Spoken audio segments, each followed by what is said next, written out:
وحده لا شريك له ونشهد أن محمدا عبده ورسوله صلى الله عليه وعلى آله وأصحابه وأهل بيته وسلم اللهم صل على محمد وعلى آل محمد كما صليت على إبراهيم وعلى آل إبراهيم إنك حميد مجيد اللهم بارك على محمد وعلى آل محمد كما باركت على إبراهيم وعلى آل إبراهيم إنك حميد مجيد أرسله بالحق بشيرا ونذيرا بين يدي الساعة سبحانك لا علم لنا إلا ما علمتنا إنك أنت العليم الحكيم رب اشرح لي صدري ويسر لي أمري واحلل عقدة من لساني يفقهوا قولي رب زدني علما وحلما وحكما أما بعد فإن الحديث کتاب کے مہینے کے فرضی روزوں کے علاوہ روزوں کا ذکر ہے، یعنی نفلی روزے جن کو سارا سال محبوب کبریا حضرت محمد الرسول اللہ صلی اللہ علیہ وآلہ وسلم نے خود بھی عملی طور پہ نفلی روزوں کا مظاہرہ فرمائی ہے۔ بڑی ہی پابندی کے ساتھ آقا علیہ الصلوۃ والسلام یہ نفلی روزے ہمیشہ رکھتے رہے ہیں۔ کچھ ایسے ہیں جو سالانہ نفلی روزے ہیں، کچھ ایسے ہیں جو ماہانہ نفلی روزے ہیں، اور کچھ ایسے ہیں جو ہفتہ وار نفلی روزے ہیں۔ تو ان نفلی روزوں کا احادیث میں بڑی صراحت اور وضاحت کے ساتھ ذکر ہے۔ حضور نبی کریم حضرت محمد الرسول اللہ صلی اللہ علیہ وآلہ وسلم ہر مہینے آقا علیہ الصلوۃ والسلام 3 روزے رکھتے تھے، یعنی ماہانہ جو روزے آپ کی روٹین میں ہوتے وہ ہر مہینے کے 3 روزے تھے۔ ایک صحابی حضرت ابو ذر غفاری رضی اللہ تعالی عنہ کو اماں جی عائشہ صدیقہ رضی اللہ تعالی عنہا کے ذریعے یہ علم ہوا کہ آقا علیہ السلام ہر مہینے 3 روزے رکھتے ہیں، تو انہوں نے نبی پاک صلی اللہ علیہ وسلم سے دریافت کیا، یا رسول اللہ صلی اللہ علیہ وسلم، میں وہ 3 روزے کون سے دنوں میں رکھوں؟ تو آقا علیہ السلام نے فرمایا، یا ابا ذر اذا صمت فی الشہر صم 3 ایام 14 اور 15۔ تو آپ نے فرمایا 13 14 15، یعنی 13 تاریخ 14 تاریخ اور 15 تاریخ، یہ اسلامی تاریخ، اسلامی مہینے، کیونکہ اس وقت آقا علیہ الصلوۃ والسلام کے دور میں اسلامی تاریخ کا ہی رواج تھا۔ تو ہر مہینے کی 13 14 15 ان کے بارے میں حضرت ابو، یعنی ان روزوں کے بارے میں حضرت ابو ہریرہ رضی اللہ تعالی عنہ کی ایک روایت ہے، فرماتے ہیں، لا یفطر رسول اللہ صلی اللہ علیہ وسلم ایام البیض فی سفر ولا فی حضر، کہ آقا علیہ الصلوۃ والسلام یہ ایام البیض کے روزے نہ سفر میں چھوڑتے تھے نہ حضر میں چھوڑتے تھے، یعنی نہ گھر میں نہ سفر میں، اتنی پابندی سے آپ یہ روزے رکھتے رہے ہیں۔ تو ایام البید اس لیے کہا جاتا ہے کہ ان کی راتیں چمکتی ہیں، یعنی 13 اجتہاد کے ذریعے آسانی کرتے ہوئے حضور پاک صلی اللہ علیہ وسلم کے باقی معمولات اور باقی معقولات اور فرمودات سے استدلال کرتے ہوئے یہ اخذ کیا ہے کہ کوئی ایسا بندہ ہے جو مسلسل 3 روزے نہیں رکھ سکتا، تو وہ پورے مہینے میں وقفے سے 10 دن بعد ایک کر کے 3 روزے پورے مہینے میں رکھ لے، اللہ اسے بھی وہی ثواب عطا فرما دے، کیونکہ یہ قرآن پاک کی آیت ہے، من جاء بالحسنۃ فلہ عشر امثالھا، جو ایک نیکی کرے گا اللہ 10 گنا ثواب، 10 گنا سے شروع ہوتا ہے، 10 گنا ثواب عطا فرمائیں گے۔ تو 1 روزہ رکھے گا 10 روزے کے برابر، 2 روزے رکھے گا 20 کے برابر، 3 رکھے گا تو 30 کے برابر، تو پورے مہینے کا ثواب مل جائے گا۔ ایک اور حدیث بھی ہے، آقا علیہ الصلوۃ والسلام نے فرمایا کہ جو ایک رمضان سے دوسرے رمضان تک روزے رکھتا ہے اور پھر ہر مہینے کے 3 روزے رکھتا ہے، اللہ سبحانہ و تعالیٰ اسے پورے سال کے روزے رکھنے کا ثواب عطا فرما دیتے ہیں۔ یعنی رمضان شریف کے روزے وہ تو رکھنے ہیں، اور ہر مہینے کے 3 روزے وہ پورے مہینے کا ثواب مل جائے گا، تو سارا سال اللہ تعالیٰ کے کاغذوں میں روزے دار لکھا جائے گا۔ ایک اور حدیث ہے، حضور نبی کریم صلی اللہ علیہ وآلہ وسلم نے ارشاد فرمایا کہ جو میرا امتی رمضان شریف کے بھی روزے رکھے اور پھر اس کے بعد شوال کے 6 روزے رکھے، یکم شوال کا روزہ ممنوع ہے، یعنی وہ عید الفطر کا دن ہوتا ہے، اسی طرح 10 ذو الحج کا روزہ ممنوع ہے، وہ عید الاضحیٰ کا دن ہوتا ہے۔ تو 10 ذو الحج کے بعد ایام تشریق ہیں، یعنی 11، 12، 13، یہ قربانی کے دن ہیں، ان میں بھی روزہ منع ہے۔ تو باقی یعنی ان 5 دنوں کے علاوہ چھوٹی عید، بڑی عید اور اس کے بعد 3 دن، تو یہ دن ممنوع ہیں روزہ رکھنے کے۔ اس کے علاوہ سارا سال نفلی روزے رکھ سکتے ہیں۔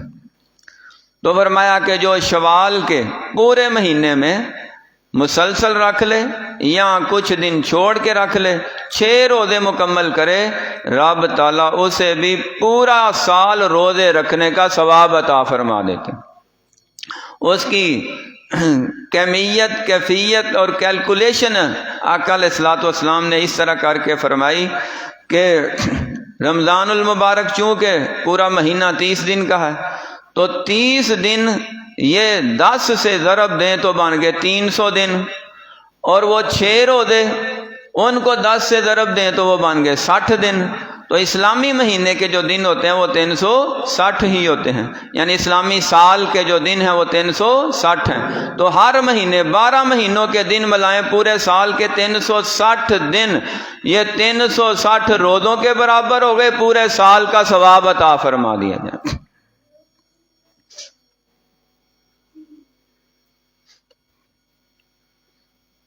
یہ تو وہ نفلی روزے جن کا آقا علیہ الصلوۃ والسلام نے سالانہ طور پہ ترغیب ارشاد فرمائی۔ اس کے علاوہ ذو الحج کے پہلے 9 دن ہیں، ان 9 دنوں میں بھی روزے رکھے جا سکتے ہیں، مسلسل بھی اور ناگا کر کے بھی، چھوڑ کے بھی۔ صرف 9ویں تاریخ کا 9 ذو الحج کا جو روزہ ہے اس کے بارے میں حضور نبی کریم صلی اللہ علیہ وآلہ وسلم نے ارشاد فرمایا کہ یہ ایک روزہ 2 سال کے گناہوں کا کفارہ بن جاتا ہے۔ 9 ذو الحج کا یعنی عرفے کا روزہ، تو یہ سال بعد آتا ہے۔ اسی طرح ایک اور روزہ ہے جو سال بعد آتا ہے، وہ ہے عاشورے کا روزہ، 10 محرم کا روزہ۔ تو نبی پاک صلی اللہ علیہ وآلہ وسلم خود بھی رکھتے، صحابہ کرام بھی رکھتے۔ تو عاشورے کا روزہ جو ہے نا 10 محرم کا، یہ بھی نفلی روزہ ہے۔ پہلے یہ فرض تھا، جب رمضان شریف فرض ہوا تو یہ نفل قرار پایا۔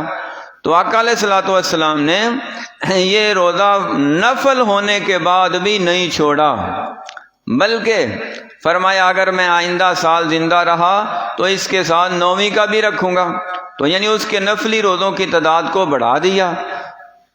لیکن آقا علیہ الصلوۃ والسلام اس سال کے بعد اللہ کو پیارے ہو گئے، شوق کا اظہار کیا تھا کہ میں 9ویں کا بھی رکھوں گا، تو ہمیں 9ویں کا بھی رکھنا چاہیے، 10ویں کا بھی رکھنا چاہیے۔ 2 روزے ہو گئے۔ وجہ تو جی یہ بیان فرمائی کہ یہودیوں کی مخالفت ہو، وہ بھی 10ویں کا رکھتے ہیں، تو مخالفت تبھی ہوتی ہے جب وہ 1 رکھتے ہیں، ہم 2 رکھ کے دکھائیں گے۔ اگر وہ بھی 1 رکھتے ہیں، ہم بھی 1 رکھتے ہیں، پھر تو موافقت ہو گئی۔ تو مخالفت کرنی ہے یہودیوں کی۔ نبی پاک صلی اللہ علیہ وسلم کو پتہ چلا کہ یہودی جو ہے نا وہ اس لیے روزہ رکھتے ہیں کہ حضرت موسیٰ علیہ السلام کو اور ان کے بڑے بنی اسرائیل کو فرعون اور اس کے ظلم سے نجات ملی تھی، اس کے شکرانے میں روزہ رکھتے ہیں۔ فرمایا ہم موسیٰ علیہ السلام کے زیادہ قریب ہیں، ہم 1 نہیں 2 روزے رکھیں گے۔ تو نبی پاک صلی اللہ علیہ وسلم نے 10ویں اور 9ویں کی ترغیب دلائی ہے، تو یہ بھی سال بعد آتا ہے۔ کچھ ایسے روزے تھے جو حضور پاک صلی اللہ علیہ وآلہ وسلم ہفتہ وار رکھتے ہیں، ہر ہفتے وہ روزے رکھتے ہیں۔ تو ان ہفتہ وار روزوں کے دنوں کو آقا علیہ السلام نے خاص کیا ہوا تھا، جیسے یہ عاشورے کا روزہ خاص ہے، عرفے کا روزہ خاص ہے، ایام البیض کا خاص ہے، 13، 14، 15، اسی طرح یہ بھی خاص ہے۔ اور وہ کون سا ہے؟ سوموار اور جمعرات کا روزہ۔ تو نبی پاک صلی اللہ علیہ وسلم سے دریافت کیا گیا، یا رسول اللہ صلی اللہ علیہ وسلم آپ سوموار کا روزہ رکھتے ہیں اور جمعرات کا روزہ رکھتے ہیں، تو اس کی وجہ؟ فرمایا سوموار کے دن میں پیدا ہوا تھا، اپنی پیدائش کے خوشی میں شکرانے میں روزہ رکھ کے رب کا شکر ادا کرتا ہوں۔ تو یوم ولادت کو یا ولادت شریف کو یا پھر وہ دن جس کو سمجھا جاتا ہے کہ اس دن حضور پیدا ہوئے ہیں، یا وہ تاریخ جس کو سمجھا جاتا ہے حضور پاک پیدا ہوئے ہیں، اس دن پوری امت کو سنت کے مطابق روزہ رکھنا چاہیے، جشن نہیں منانا چاہیے، دیگیں نہیں چڑھانی چاہیے، سبیلیں نہیں لگانی چاہیے۔ اگر سنت کے مطابق عمل کرنا ہے تو حضور پاک نے ہر سوموار کو روزہ رکھا، تو نبی پاک صلی اللہ علیہ وآلہ وسلم سوموار کو بھی نفلی روزہ رکھتے تھے۔ یہاں بھی بعض علماء نے استدلال کیا ہے کہ چونکہ آقا علیہ الصلوۃ والسلام وہ تو دونوں جہانوں کے سردار ہیں، آپ نے اپنی پیدائش والے دن شکرانے کا روزہ رکھا، تو ہر بندہ اپنی پیدائش والے دن روزہ رکھ سکتا ہے۔ یعنی کوئی بندہ جمعرات کو پیدا ہوا ہے، یا کوئی منگل کو پیدا ہوا ہے، یا وہ ہفتے کو پیدا ہوا ہے، تو وہ اس دن اس شکرانے میں روزہ رکھے، شکر ہے یا اللہ تو نے اس دن مجھے دنیا میں بھیجا تھا۔ تو آقا علیہ الصلوۃ والسلام نے فرمایا سوموار کے دن پیدائش بھی میری ہوئی ہے اور اسی دن آسمان سے وحی بھی نازل ہوئی، تو پہلی وحی کا جو نزول ہوا وہ بھی سوموار کا دن اور رات سوموار کی۔ تو آقا علیہ الصلوۃ والسلام اس دن شکرانے کا روزہ رکھتے تھے کہ اس دن آپ کو دنیاوی زندگی بھی نصیب ہوئی اور اس دن آپ کو نبوت کا تاج بھی پہنایا گیا۔ تو اس وجہ سے اگر کوئی بندہ یہ سمجھے یا عزت دی ہے کا شکر ادا کرے، ہر ہفتے نہیں رکھ سکتا 7 دن میں تو مہینے بعد رکھ لے، 1 مہینے میں شکرانے کا 1 روزہ تو کوئی مشکل تو نہیں ہے۔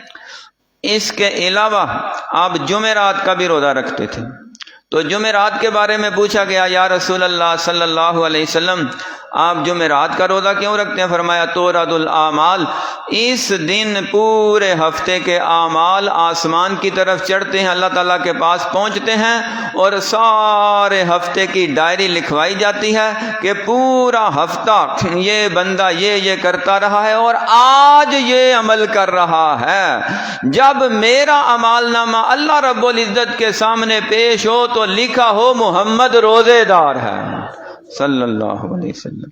تو جب ہر دفعہ یہی ڈائری پیش ہو تو اللہ کتنے خوش ہوں گے۔ تو جمعرات کے دن آقا علیہ الصلوۃ والسلام نے اس لیے روزہ رکھا کہ اس دن اعمال اللہ تعالیٰ کے سامنے پہنچتے ہیں، تو جب بھی ہمارا اعمال نامہ اللہ تعالیٰ کے سامنے پہنچے، اللہ تعالیٰ کو تو پہلے علم ہے، اللہ تعالیٰ اوپر تصدیق کی مہر لگاتے ہیں اور قبولیت کی سند عطا کرتے ہیں، اور لکھا جاتا ہے کہ یہ بندہ روزے دار ہے۔ روزے دار بندہ اللہ تعالیٰ کو باقی عبادت گزاروں سے زیادہ پیارا لگتا ہے۔ کیوں پیارا ہے؟ اس کی وجہ بھی حدیث میں آئی ہے۔ نبی پاک صلی اللہ علیہ وسلم نے ارشاد فرمایا، نماز کے اجر و ثواب لکھوانے کا وقت آیا تو اللہ تعالیٰ نے فرشتوں کو کہہ دیا اتنا اتنا ثواب لکھ دو۔ زکوٰۃ کے، صدقات و خیرات کے اجر و ثواب لکھوانے کا وقت آیا، اتنا اتنا لکھ دو۔ حج عمرے کے ثواب کا وقت آیا، فرمایا اتنا اتنا لکھ دو۔ جہاد کے، جہاد فی سبیل اللہ کے اجر و ثواب کا وقت آیا، فرمایا اتنا اتنا لکھ دو۔ لیکن جب روزے کا وقت آیا تو اللہ سبحانہ و تعالیٰ نے فرمایا الصوم لی وانا اجزی بہ، روزہ میرے لیے ہے، میں ہی جانتا ہوں اس نے روزہ رکھا ہے کہ نہیں رکھا، اس کا اجر و ثواب میں آپ ہی عطا فرماؤں گا۔ تو وہ روزہ نفلی ہو یا فرضی ہو، نفلی ہو یا فرضی ہو، وہ اللہ تعالیٰ ہی اس کا ثواب عطا کرنے والے ہیں۔ تو اجر و ثواب کی کیفیت اور کمیت اور کیلکولیشن کو روزے کی کوئی نہیں جانتا، یہ اللہ تعالیٰ بندے کے خلوص کے مطابق عطا فرماتے ہیں۔ جتنا کسی کا خلوص اور جذبہ ہوگا اتنا ہی اللہ تعالیٰ اس کو اجر و ثواب عطا فرمائے۔ ریاکاری، کوئی بندہ ہر جمعے روزہ رکھ لے، یہ ٹھیک نہیں ہے۔ ہاں 2 دن اکٹھے کر لے، مثلاً ایام 20 کے اندر یا 9ویں 10ویں محرم کے اندر، یا کچھ ایسے روٹین میں کوئی بندہ روزے رکھ رہا ہے تو وہ جمعرات اور جمعے کا اکٹھا کر لے، یا جمعے اور ہفتے کا اکٹھا کر لے، تو وہ روزے اکٹھے رکھے جا سکتے ہیں۔ خاص جمعے کا رکھنا منع کیا، کیوں؟ فرمایا یہ بھی ہماری عید کا دن ہے، خوشی کا دن ہے، اور اس دن عبادت زیادہ کی جائے، اور اس دن صدقہ خیرات زیادہ کیا جائے، اور اس دن درود و سلام زیادہ پڑھا جائے۔ جمعے کی خاص باتیں ہیں۔ تو نبی پاک صلی اللہ علیہ وآلہ وسلم ان ایام میں روزہ رکھتے۔ اس کے علاوہ جب جی میں آتا نا ویسے ہی نفلی روزہ رکھ لیتے ہیں۔ گھر میں تشریف لاتے، آپ کی روٹین تھی کہ اکثر اشراق پڑھ کے مسجد سے گھر تشریف لایا کرتے، تو سورج طلوع ہو چکا ہوتا ہے تو آپ فجر سے پہلے آئے تھے، گھر میں آ کے پوچھا کھانے کے لیے کچھ ہے؟ تو ازواج مطہرات نے عرض کیا جی نہیں یا رسول اللہ صلی اللہ علیہ وسلم، آج گھر میں کھانے کے لیے کچھ نہیں ہے، اور شام تک کھانے کے ملنے کی توقع بھی نہیں ہے۔ تو فرماتے چلو آج محمد روزے رکھ لیتے ہیں صلی اللہ علیہ وسلم۔ تو نفلی روزے کی نیت یعنی اگر کچھ کھایا پیا نہیں تو وہ دن کے وقت بھی کی جا سکتی ہے، اور نفلی روزہ افطار بھی کیا جا سکتا ہے۔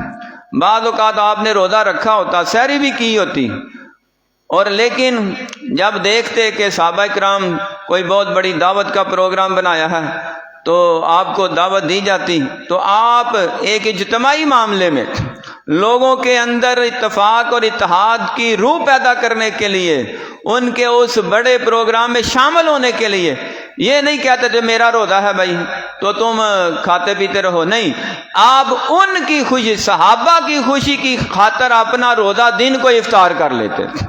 نفلی روزہ، فرضی نہیں، نفلی روزہ۔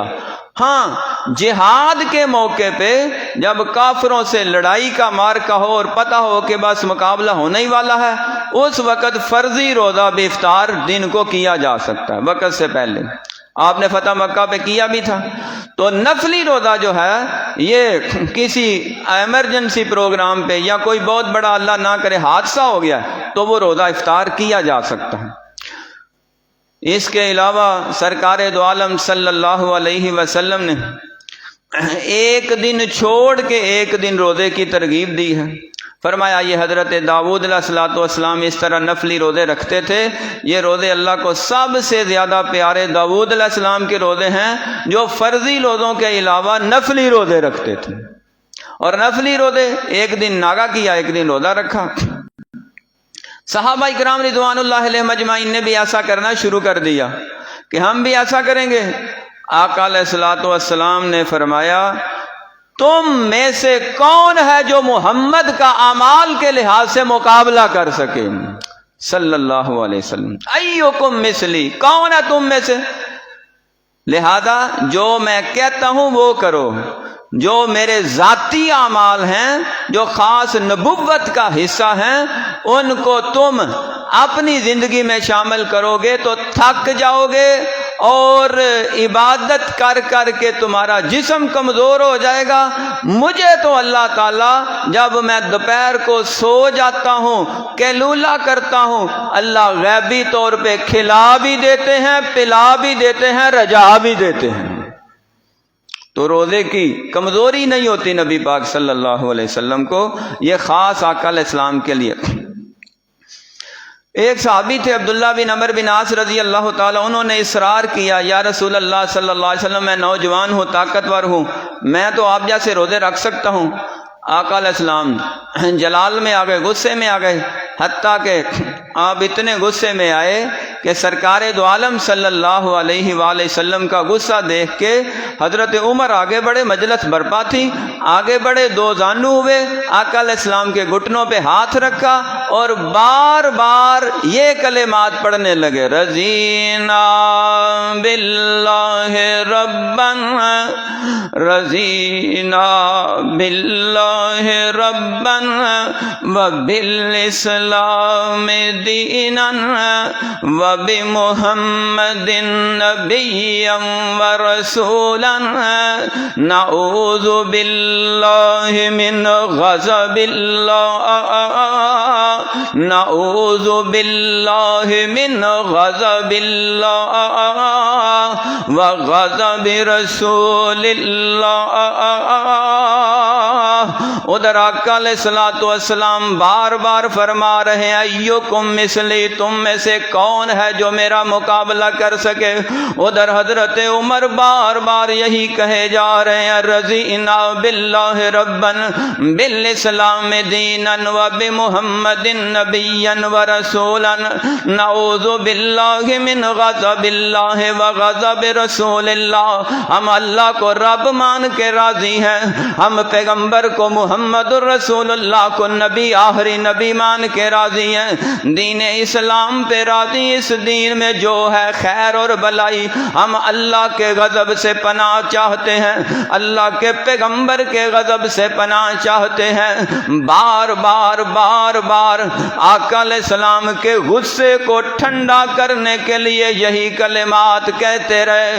انہیں پتا تھا یہ کلمات بار بار پڑھے جائیں پیغمبر کا غصہ بھی ٹھنڈا ہو جاتا ہے، عرش والے کا غصہ بھی ٹھنڈا ہو جاتا ہے۔ رضینا باللہ ربن، اس کو رضیت باللہ ربن بھی پڑھا جا سکتا ہے۔ رضینا سب کے لیے ہے کیونکہ اس وقت سارے صحابہ موجود تھے، رضیت اکیلے کے لیے ہے، کوئی بندہ اس کو وظیفہ بنائے اور اکیلا پڑھے تو رضیت، اگر سارے فیملی ممبران کو، دوست احباب کو شامل کرے تو رضینا پڑھے۔ اور اس کو یاد کرنا چاہیے، رضینا باللہ ربنا وبالاسلام دینا وبمحمد نبیا ورسولا۔ ہم نے اللہ کو رب مانا، الہ العالمین مانا، احکم الحاکمین مانا، ساری کائنات کا مشکل کشا، حاجت روا، بگڑی بنانے والا اگر ہے تو صرف اللہ تعالیٰ وحدہ لا شریک ہے۔ دین اگر سچا ہے تو اسلام کا دین سچا ہے۔ اگر پیغمبر علیہ الصلوۃ والسلام محمد کریم علیہ رہیں گے اور جنت کے حقدار بن جائیں گے۔ نبی پاک صلی اللہ علیہ وسلم نے اس وظیفے کے اور بھی بڑے فضائل بیان فرمائے ہیں۔ تو نبی پاک صلی اللہ علیہ وسلم آپ طبیعت نارمل ہو گئی، آقا علیہ الصلوۃ والسلام کا غصہ رفع دفع ہو گیا، فرمایا جو میں کہتا ہوں وہ کرو، وہ تمہارے لیے آسانی ہے۔ شعبان کا مہینہ تھا، شعبان، یہ رجب چل رہا ہے، اور اس کے بعد جسے آپ معراج شریف کا مہینہ کہتے ہیں، یہ 27 رجب کو بعض مورخین کے مطابق مکہ شریف میں آپ کو معراج شریف ہوئی، اور اگلا مہینہ جسے آپ شبرات کا مہینہ کہتے ہیں وہ شعبان کا مہینہ ہے۔ یہ مہینہ حرمت والا ہے، اس کے بعد شعبان والا اور اگلا رمضان ہے۔ اللہ سب کو نصیب فرمائے، صحت سلامتی ایمان کے ساتھ قبول فرمائے۔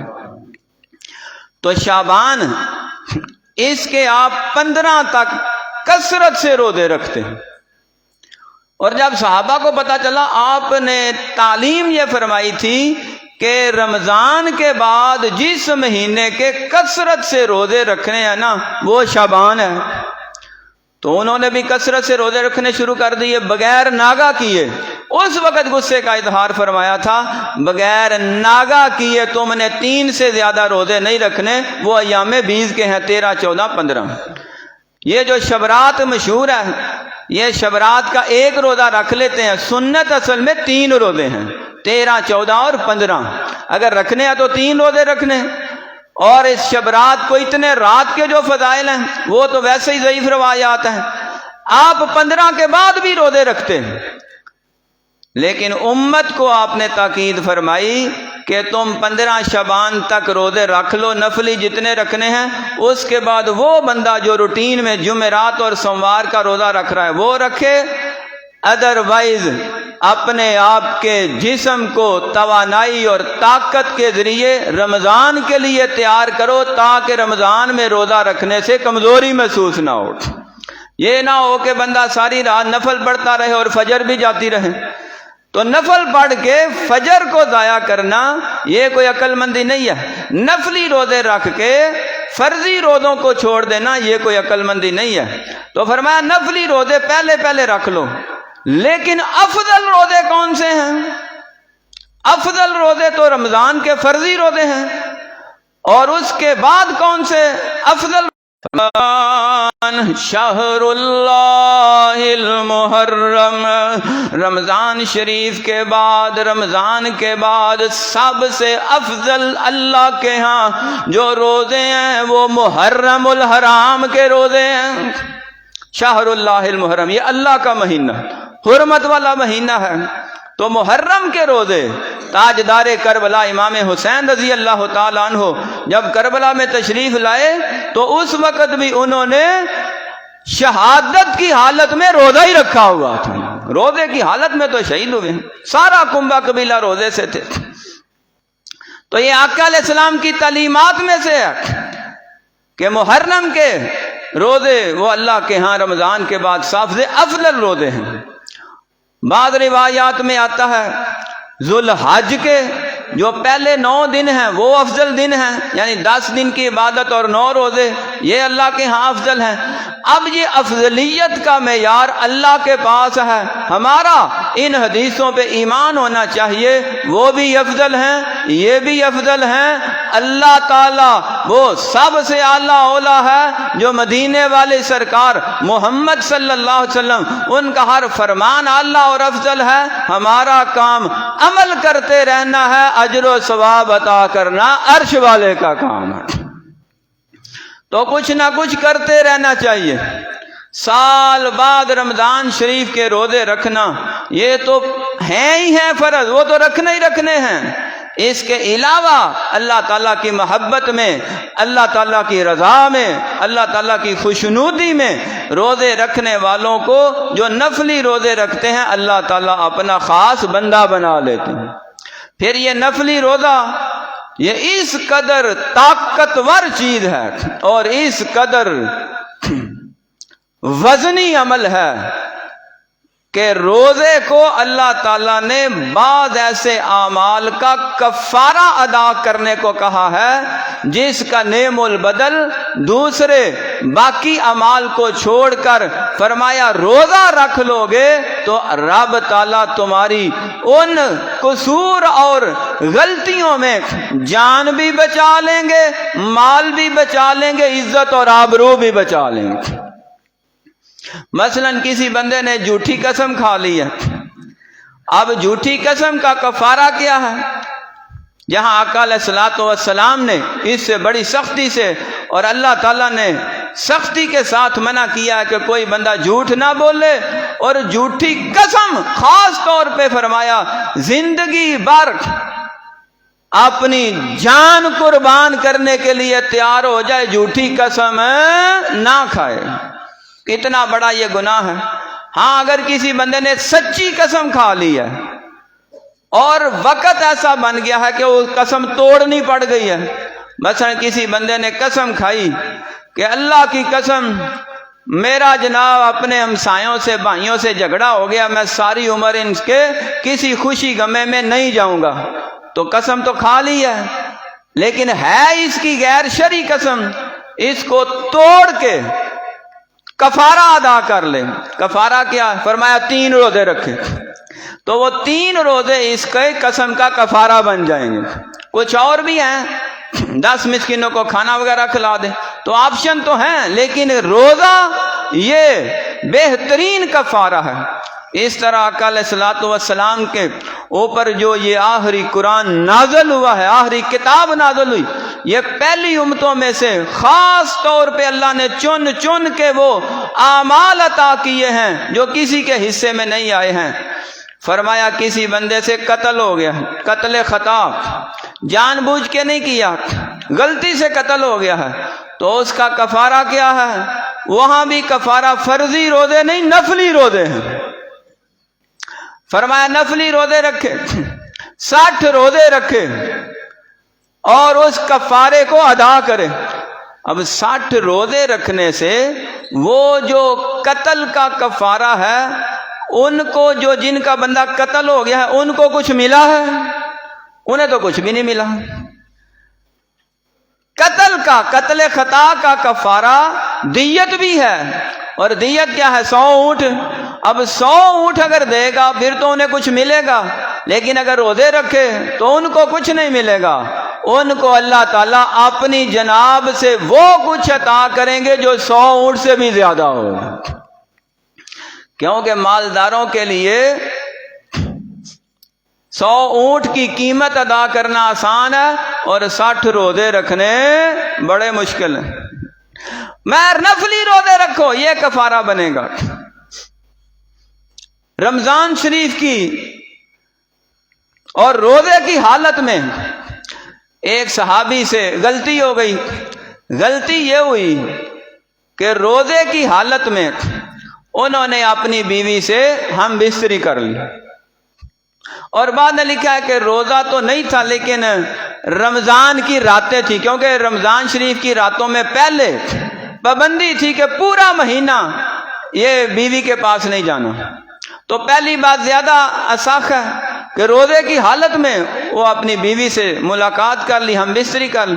اس کے کفارے میں بھی نبی پاک صلی اللہ علیہ وسلم نے فرمایا تھا 60 روزے رکھو، یا 60 مسکینوں کو کھانا کھلاؤ، یا ایک غلام آزاد کرو۔ تو وہ کہنے لگا جی میں تو کچھ بھی نہیں کر سکتا۔ تو آقا علیہ السلام نے فرمایا پھر بیٹھ جا، محمد صلی اللہ علیہ وسلم کو حل ڈھونڈ لیں گے۔ ایک بڑا ٹوکرا آیا کھجوروں کا، آقا علیہ السلام نے فرمایا اس کا وزن تقریباً 60 مسکینوں کے کھانے سے زیادہ تھا۔ فرمایا جاؤ لے جاؤ اور سارے غریبوں میں تقسیم کر دو۔ کہتا ہے افقر ولی منی، مجھ سے فقیر تو پورے غریب پورے مدینے میں نہیں ہے۔ فرمایا جاؤ تم ہی کھا لو، کفارہ ادا ہو جائے۔ رؤوف الرحیم نبی نے امت میں آسانیاں فرمائی۔ ایک آدمی نے، بوڑھا تھا، اپنی بوڑھی بیوی کو انت علیہ کظہر امی کہہ دیا کہ تو میری ماں بہن ہے۔ تو ماں بہن کہنے سے ہوتا کیا تھا؟ نکاح ٹوٹ جاتا۔ اب وہ اس کی بیوی تو نہیں رہی۔ یہ پہلے یہ طریقہ چلا آ رہا تھا۔ اب اس عورت کے سارے بھائی بھی فوت ہو چکے تھے، بہنیں بھی فوت ہوئی، ماں باپ بھی، اس کا کوئی بھی والی وارث نہیں تھا۔ ایک خامد کا ہی گھر تھا، اور خامد نے بھی کسی غصے کی وجہ، بس کئی خامدن ہوئے ہمیں غصہ بھی چڑھ جاتا۔ غصے میں آپ ہوش کے ناخن لیں اور یہ طلاق والا لفظ زبان کٹ جائے، طلاق والا لفظ نہیں بولنا، یہ ذہن میں رکھیں کہ کیونکہ وہ تمہاری بیوی یہ صرف دنیا کا ساتھ نہیں ہے، یہ دنیا اور آخرت کا ساتھی ہوتا ہے۔ عورت جو مرضی بول لے، طلاق واقع نہیں ہوتی۔ خامد ہلکی سی آواز سے اسے طلاق کہہ دے گا، طلاق واقع ہو جائے گی۔ تو غصے میں آ کے گالی دے لے، مگر جائز نہیں، میں ویسے کہہ رہا ہوں، اس کا غصہ نہیں ٹھنڈا ہو رہا، اس کی بعد میں معافی مانگ سکتا ہے۔ مارنے کی بھی اجازت ہے کہ 2-4 لگا لے، لیکن چہرے پہ نہ مارے، لیکن طلاق نہ دے۔ طلاق دینے سے رب کا عرش ہل جاتا ہے۔ اب وہ صحابی نے طلاق کا لفظ تو نہیں بولا، متبادل بول دیا کہ تو میری ماں بہن ہے، ہوتی طلاق تھی۔ وہ عورت آ گئی آقا علیہ الصلوۃ والسلام کی خدمت میں، یا رسول اللہ صلی اللہ علیہ وسلم، اب میں کیا کروں، کہاں جاؤں، کوئی حل بتائیں۔